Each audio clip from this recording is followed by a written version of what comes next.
'Tis the holiday season, full of cheer, and what better way to celebrate than by playing Fire Emblem Awakening, a game I was gifted for Christmas in 2014. And now here we are, with a person whose main character trait was changed from Star Wars nerd to Fire Emblem nerd. My family still regrets that gift. But we're here to celebrate by bringing Santa to the Halidom of Ylisse. He is here to spread Christmas cheer, and by that I mean we're only using units whose main color schemes involve red, green, or white. This mostly applies to character hair color, excluding a few other characters.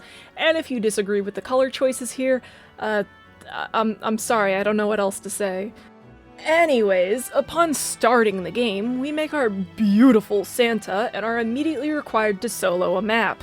I will state I'm playing on normal classic here, unlike my usual hard classic runs for most Fire Emblem games. So the map is easy enough to solo, but gimme some slack, I genuinely suck at Awakening. There's a reason why we keep track of my dead wives. Thankfully, we get our first usable ally in the next chapter when Sully runs onto the scene. Thank the heavens for my beloved Christmas Cavaliers. Though, maybe that's my bias from Sully being my first S support speaking. Still, I use this chance to get her some early levels at the expense of Varian's life. As we enter the next chapter, we're introduced to the other half of our Christmas Cavalier duo, Stall. I do not care if people call him mediocre or boring. I care him. And that care combined with the spirit of Crimbus that takes over my body every year allowed me to make use of him to fight off the Risen. Oh, and we get the ever-wonderful Muriel here. With these additions, we have 2 decent Cavaliers and 2 magic users to deal with the enemy. My general strategy here was to have Sully and Stall bait the enemies so Muriel can finish them off for a bit of experience. We have begun the obligatory Muriel training arc. Neither the Long Fort nor the arena are too noteworthy this playthrough. We don't really get any usable units, so it just acts as a moment for me to get used to my current team and train them as need be. By feeding Muriel experience here, she'll soon enough be able to do high damage and easily double any enemy we come across. Upon arriving at the border though, we get our next usable unit, Rickon. I get that his inclusion in the allowed units list might be a bit questionable, but it's mostly based off of the inclusion of a later unit. He and Gregor passed down very similar hair colors to child units, and as the people thought that Gregor's hair counted as red enough, that means Rickon counts too. Since I want to use him, I decided to immediately make my way up the cliff to clear the enemies nearby. From this choke point, I was then able to fight off all the enemies that just aggro on you from across the map, and due to playing on normal, I don't have to worry about the enemy wyverns flying across the map to kill me before I enter their range. Up next, we had to protect Emrin. Now, this is a map I've always had difficulty with, and that difficulty is amped up when I have fewer units than usual. But I took in the strengths and weaknesses of my current units and was able to put together a solid enough plan. With there being 3 major paths to Emrin's chambers, I knew I'd have to find a smart way to divide my units among these points.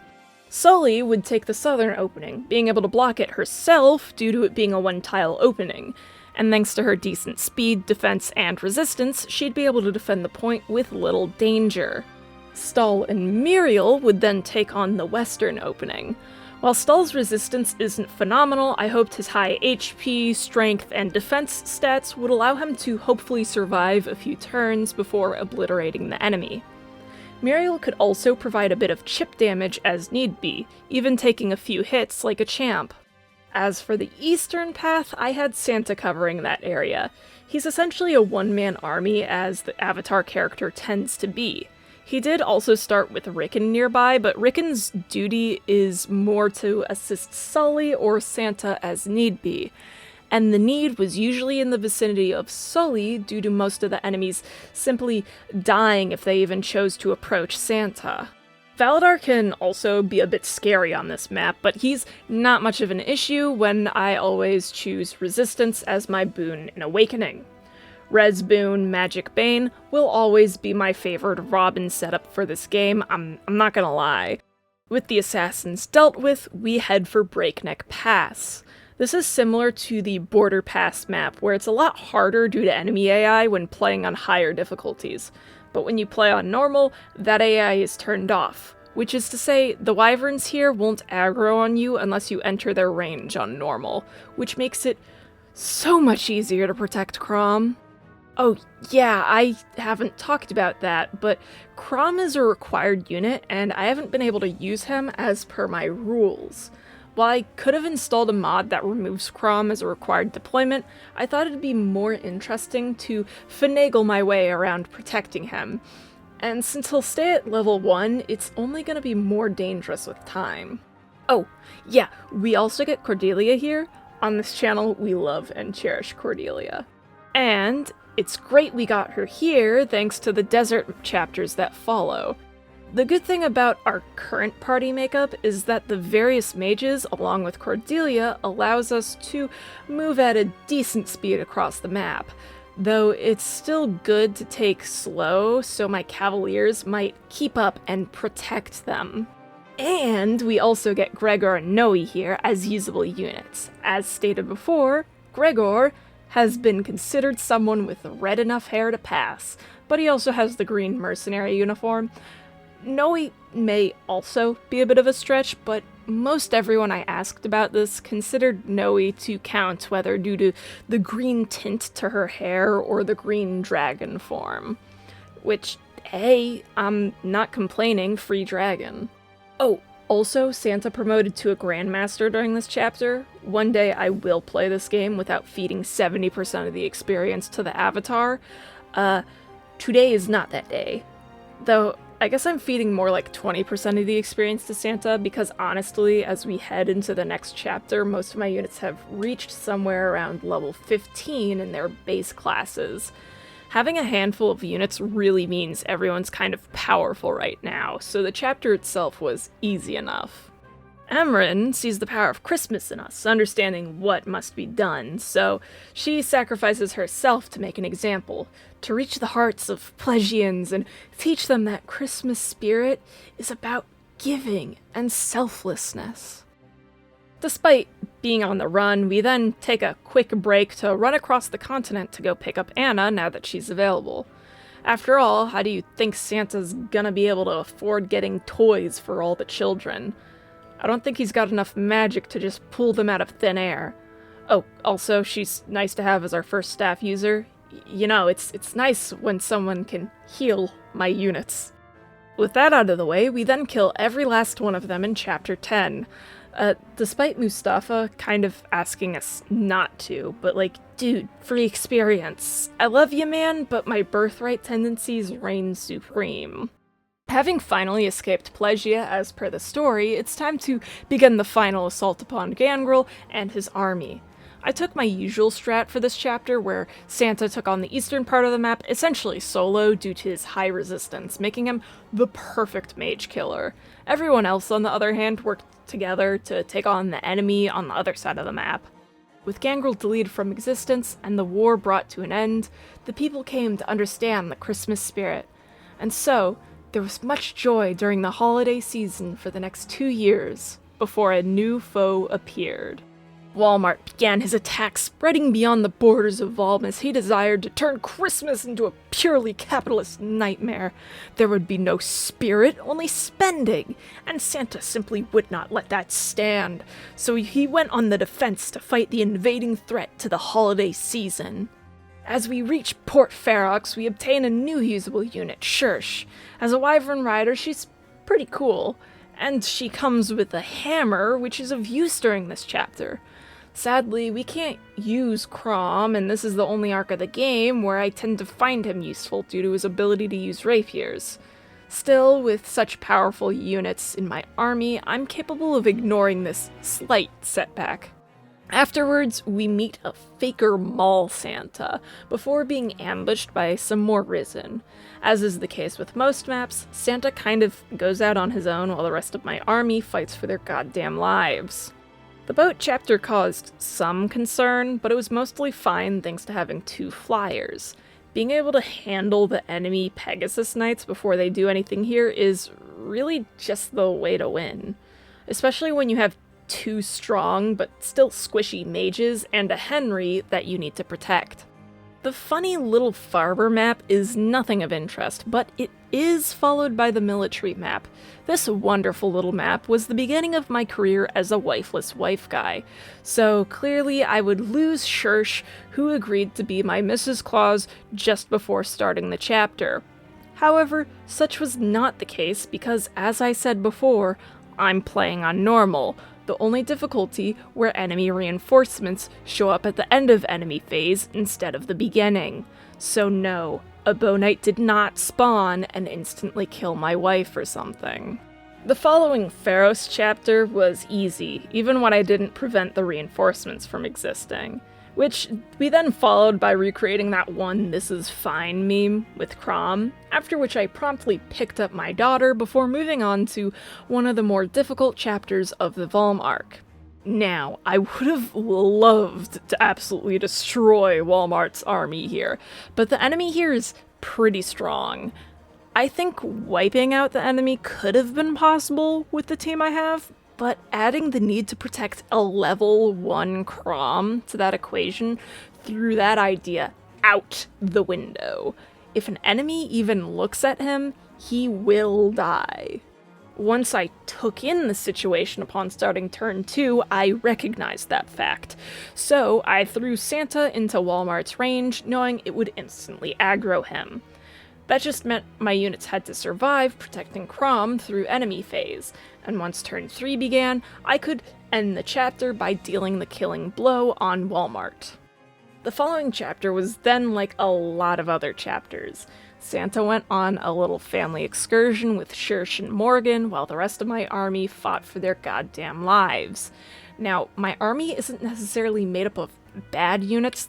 They are pretty good. The issue is I have fewer units deployed than there are total deployment slots.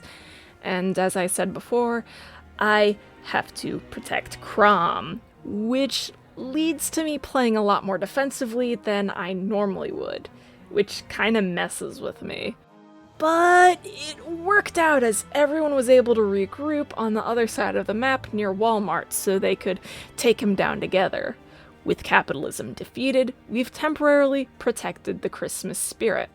Before moving on with the story, though, I quickly grabbed my son, Chell, who I'll definitely 100% use, and Severa, after which I got really bored of recruiting children.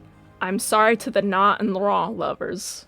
So, we ran off to complete the story, where Santa's evil dad trapped us in the dumb, stupid, evil Meyer mage map.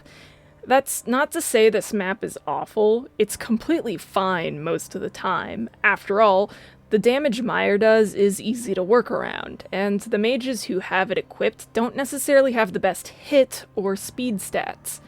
However, I temporarily forgot that Crom is made of wet tissue paper. So yeah, he died, and as the Lord that meant I had to reset. However, on the second go-round, I was a bit more careful and quickly made my way to the boss. Again, the enemies aren't an issue for my units. The issue here is Crom. We then learn that Santa's evil dad has the ability to control him, giving him the potential to ruin Christmas, and Lucina, despite having been dead since chapter 14, realized that she needed to kill Santa before he killed Crom. However, letting her kill Santa would be kind of contradictory to saving Christmas. Also, if Santa killed Crom, then maybe that just means Crom doesn't have enough festiveness in his body or whatever. Has she considered that, huh? This is then followed up by the most non-map in Awakening. I mean, it's more of a map than it was in my Rook movement run, but it still barely exists. As for the next map, Santa denied Valadar's wishes to destroy Christmas, and then I tried to use this map to get some levels on Jerome and Severa. Oh, we also got Flavia, one of my favorite characters, not to mention someone who's usable in this run. But it also kind of sucks that she's not as good as the units I currently have. Up next, Mount Prism. This can be a long chapter if you mostly rely on grounded units due to all the ruins and woods tiles all over the place. However, I have my Wyvern family and Cordelia, so I can basically ignore the challenge of this map thanks to Flyer Emblem. On the other hand, Origin Peak was a map I actually had to think about. Usually I completely skip this map by having 2 flyers with Gale Force paired up. This way you can just fly across the map and kill a couple dudes to reach a Versa and instantly kill her. It's an easy enough one-turn victory, assuming you've put in the effort to get the units necessary for it. I have not put that kind of effort into this file, so I have to play through this map like a normal person. Or as close to normal as I can get.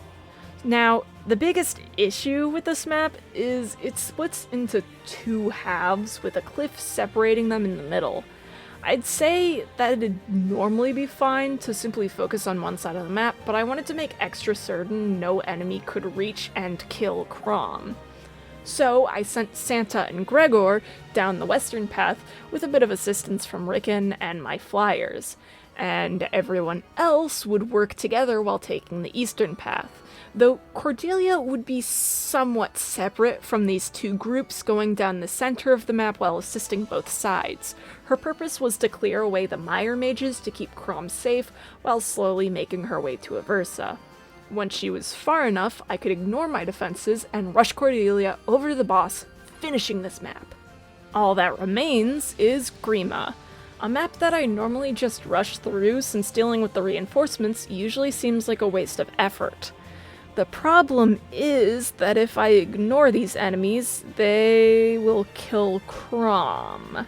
So for once in my life, I spread out my units to clear away a safe space for Crom to simply vibe in. I decided the safest way to do this was pulling a good chunk of my units towards the bottom of the map. This would allow me to carve a safe area down here for Crom and easily keep it safe as reinforcements would appear. However, solely focusing myself at the bottom of the map also means I can't kill Grima to end the game.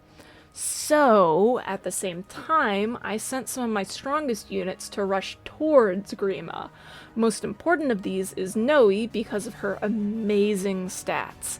I mean, just look at her. When she reached Grima, the man could only do 1 damage, and thanks to her weakening him, Santa was able to jump in and finish Grima off, preventing him from destroying Christmas. Time to tip the scales.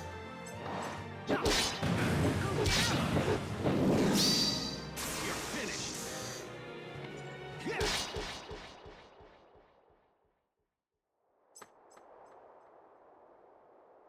Honestly, this was a fun run. I know I made it a lot easier on myself by playing on normal instead of hard like usual, but it was a nice breather. And it was still kind of difficult with how much I had to consider keeping Crom safe. And I know I could have put Crom in my pocket or something, but it felt better to make sure he couldn't assist in combat with dual guards or by improving my stats or something. It really doesn't matter though. The point of this video was to do something funny for the holiday season instead of torturing myself like I usually do. If anything, I want to thank everyone for all your support this year. I'm glad you all enjoyed me messing with Fire Emblem and some other games, as I see what happens when I ask a really stupid question. I hope to make more of these videos in the coming year, but for now, I wish you all happy holidays, whether you celebrate Christmas, Hanukkah, or another holiday I'm woefully unaware of. And have a happy new year.